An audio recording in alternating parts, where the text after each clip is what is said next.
A lot of people have gone on the internet to talk about suits they think are too complicated and over the top. This has led to a big debate about what makes a good super suit. Both comic accurate and redesigned suits have their pros and cons, but which one is better for making movies? Here's how the suits compare in terms of how useful they are, how unique the hero is, and how they fit into the fictional world where they were made. Well, what's the better approach for movie costumes? First, practicality. Most of the costumes in Marvel Comics weren't very useful in fighting crime. A hero needs to wear something that protects them physically and boosts their powers or other special abilities. In episode 6 of WandaVision, Wanda and Vision put on their comic accurate costumes. During the Infinity Saga, fans and other characters would have probably looked at her funny if the Scarlet Witch had only worn pink tights and a red leotard to fight Thanos. In Captain America: The First Avenger, Steve Rogers is in the same situation. Cap's first costume in the comics looks a lot like the one he wore when touring the country with his musical, but it wouldn't have kept him safe on the front lines or against an alien army.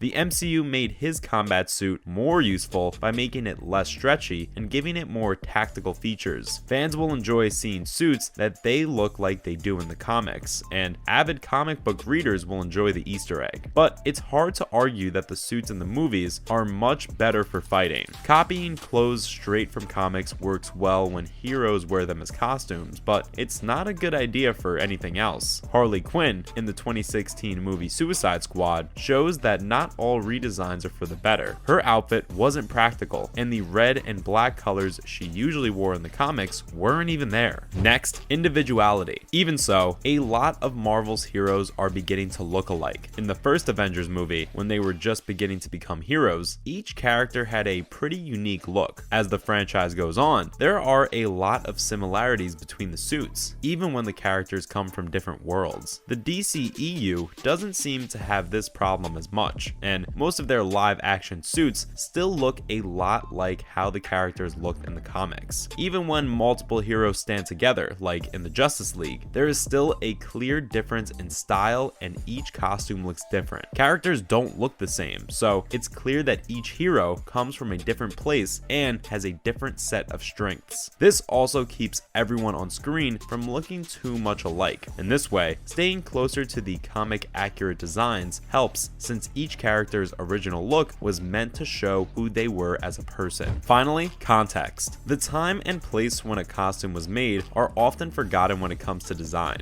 Over time, the heroes' suits have started to change, just like the heroes themselves have grown, changed, and won and lost while trying to save the world. It seems likely that they keep changing the way they look to give them more advantages on the battlefield and fix places where they were weaker. So it makes sense that superhero suits keep getting better as the heroes learn what they need to do to stay safe. After all, the threats they face are also getting worse. In the MCU, especially how characters are related to each other can have a big impact on what a super suit looks like. People didn't like Peter's Iron Spider suit, but his friendship with Iron Man put the look of the suit into perspective. Tony Stark was always over the top and sometimes even a little tacky, so it makes sense that his costume design philosophy would be the same. Tony made Peter's suit, and it's supposed to show both of their styles. Tony is in charge of the advanced technology and unusual color palette, while Peter's hero identity is summed up by the more traditional Spider-Man traits. Plus, the nanotechnology saved Peter's life from Doc Ock and helped him heal the scientist in No Way Home, which gives the suit a more plot-related use. The DCEU tends to focus more on comic books, trying to find a balance between staying true to the comics and updating the look. So the way a hero looks in the movies isn't usually affected by how the characters in the movie get along. Moving on, we highlight 10 of the worst costume designs. First, Green Lantern, Captain America, and Black Scorpion. In a Green Lantern pre-production meeting, someone suggested CGI for Hal Jordan's suit. The fact that no one corrected this person is one of Hollywood's many mysteries. The Green Lantern costume is a bad example of bad design and how Hollywood uses useless effects. Thankfully, that mindset appears to be changing. It's cartoony, pointless, and offensive to the senses, and no matter how sure WB was when they went all in on the visual effects, it doesn't deserve the Green Lantern Corps seal of approval. Deadpool helped WB, but the damage is already done.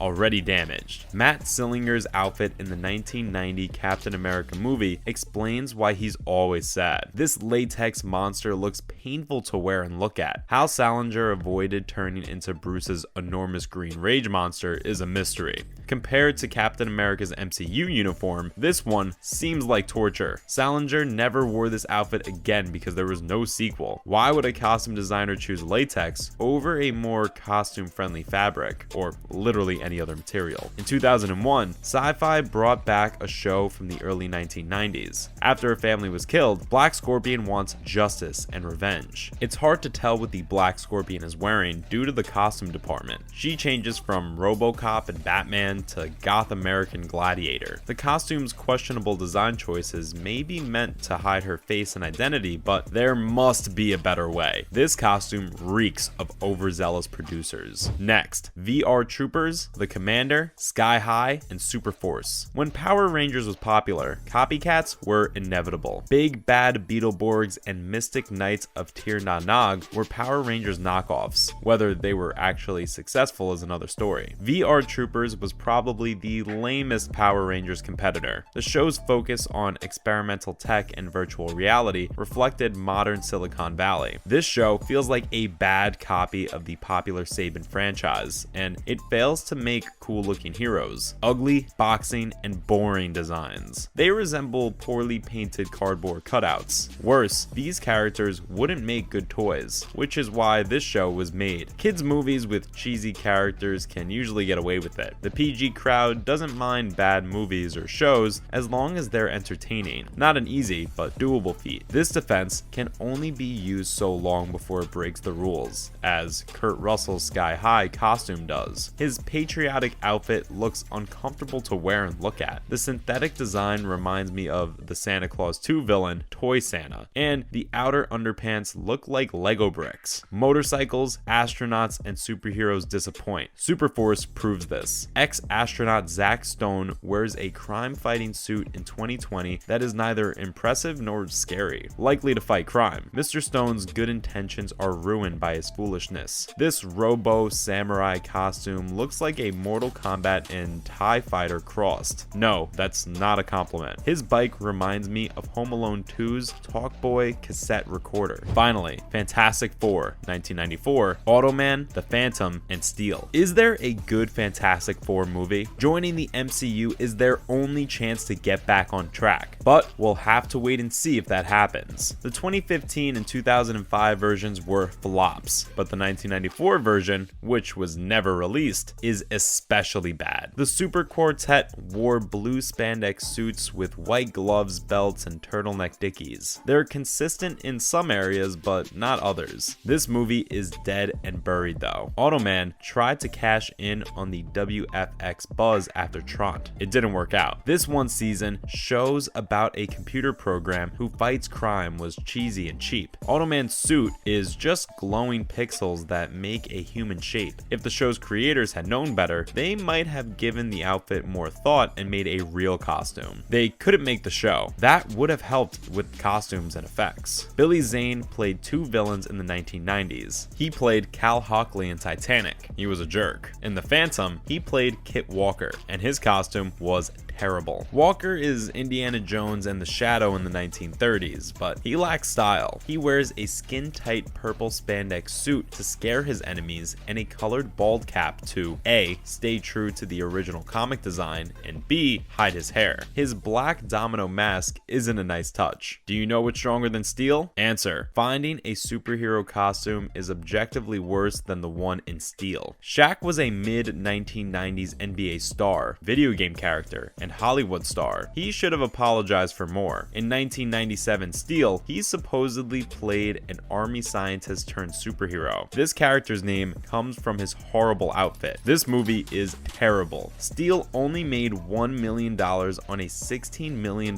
budget and received a 12% Rotten Tomatoes score. Studios would rather write a eulogy than a sequel for it. Unfortunately, guys, that is all the time we had for today. Make sure to like and subscribe to the channel. Till next time, cheers.